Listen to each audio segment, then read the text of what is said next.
Бile ошол да. Кандай сурак болду эмне иш боюнча? Кандай ошол эле сурак, ошол эле иш, ошол эле жумуш. Мен күндө айтып атам да, суу тоодон агып түшөт десем, булар 5 күндөн бери жок суу тоого агып чыгат деп ишендире албай атат да. Ошол. Негизи сурак канчага чейин улангыдай дагы кайта чакырасыз? Буларда эмне жок. Кечинде жыйналып алып кандай эртеңки кандай буйрук берсе ошондой. Анан Орозайым Нарматованын иши боюнча сиздин пикириңиз кандай азыр мандатын алыш боюнча? Менимче Кыргызстандагы бардык мыйзамдар боюнча Борбордук шайлоо комиссиясы анын депутаттык макамын токтотуп коюуга түк укугу жок. Бирок Кыргызстанда андай мыйзам иштебейт да. Кыргызстанда буйрук иштейт. Ошондуктан күндөр келет. Мунун баары тескерисинче баары кайра карала турган күндөр келет. Менимче ошого жакындап баратат го дейм. Жакындатып баратышат да. Ошондой. Дагы суракка качан келмей болдуңуз? Дүйшөмбү күнү.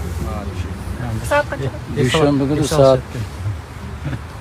күнү саат 10:30 жумушка келгендей да, мен ушул мүмкүн болушунча ушу жогорку кеңешке киргизбей эле ушул жерде кармап турса жакшы дегендей да. Ушундай аракеттер. Мен баарыңарга ыраазычылык билдирем, рахмат айтам. Суукка карабай турганыңарга. Жерден жанагындай кайрылуулар болду деп азыр менин коллегаларым айтып атат. Мыйзамдуулук деп келип ушул жерге келе атабыз дегендейлерге мен айтып коюшум керек. Терең ыраазычылык билдирүү менен бизди ар кандай иштер менен коркута албайт. Биздин күрөшүбүзгө чекит да койдура албайт. Бизге жанагындай кылып жашабаган кишилерди ошол жерге алып барып сүйлөтүп аткандыгы тескерисинче ушунчалык элдин кыжырына тийип бүттү. Мен мындай бир жумшак катарында айттым. Тоодон суу агып түштү десем, жок, тоого суу чыгыш керек эле деп аткан нерсени токтотуш керек. Мына ушунчалык болбогон нерселерди мына райондук жетекчилерден бери чакырышыптыр. Ошо каршы бир көрсөтмө берсеңиздер дегендей кылып, азыр чыккан кишини көрдүңөрбү жокпу?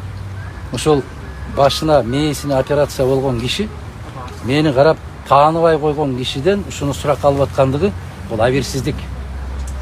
Мен аксакал эмне болду эле десем, мен кулап түштүм эле, пенсиядамын.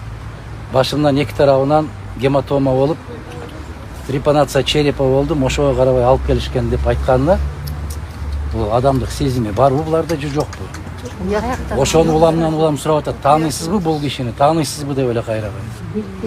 Анан мен айтып атам аларга, райондук деңгээлдеги жетекчилерге областтын губернатору жооп берет.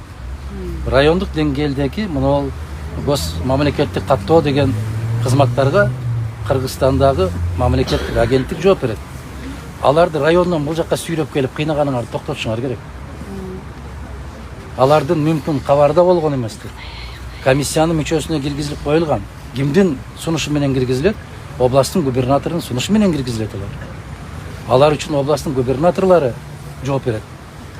Анан эмне үчүн сиз бул кишини көргөн эмессиз, эмне үчүн бул кишиден сураган эмессиз дегендей маселе. Ал 20 киши комиссиянын курамында.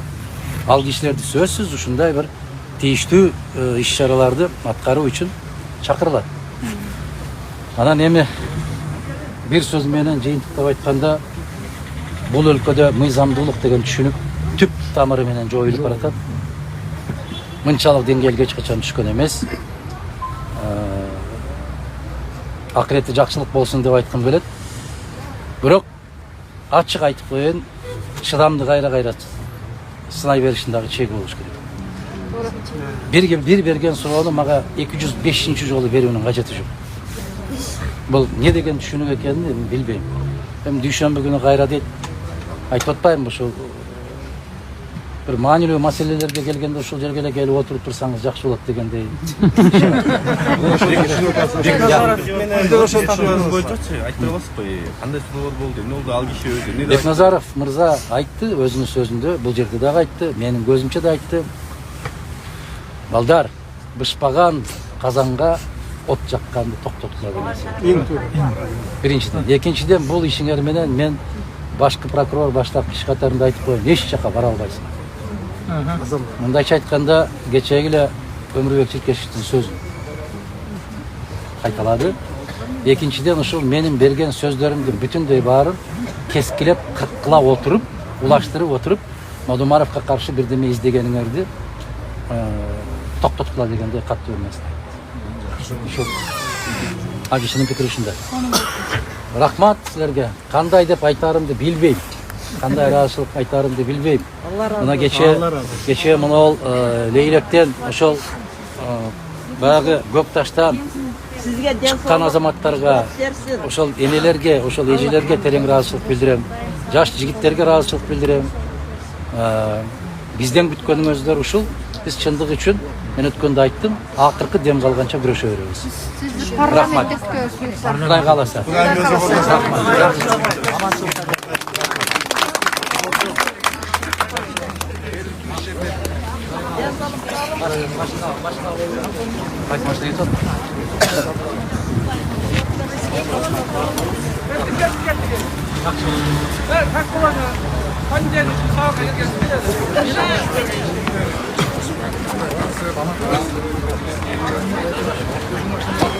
Hurmatly mehmonlar, Xudoy bilsa yaxshi bari.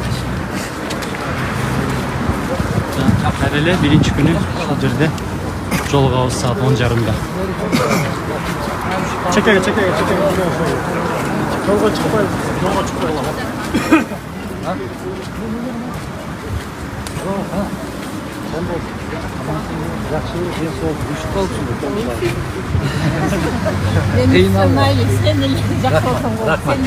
Рахмат. Аман болуңар. Жакшы.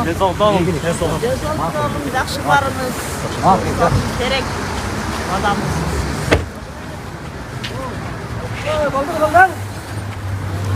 Давай, жакшы барыңыздар. Дүйшөмбү күнү көрүшөбүз. Дүйшөмбү күнү. Жана күтүп коелук.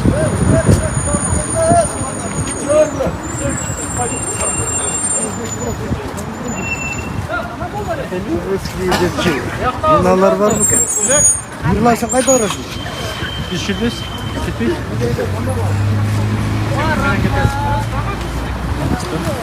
Машина бар. Бүгүнкү эфирибизди аяктайбыз достор. Бардыңыздардын бизди колдоп, коштоп турганыңыздар үчүн ыраазычылык. Баарыңызга ийгилик.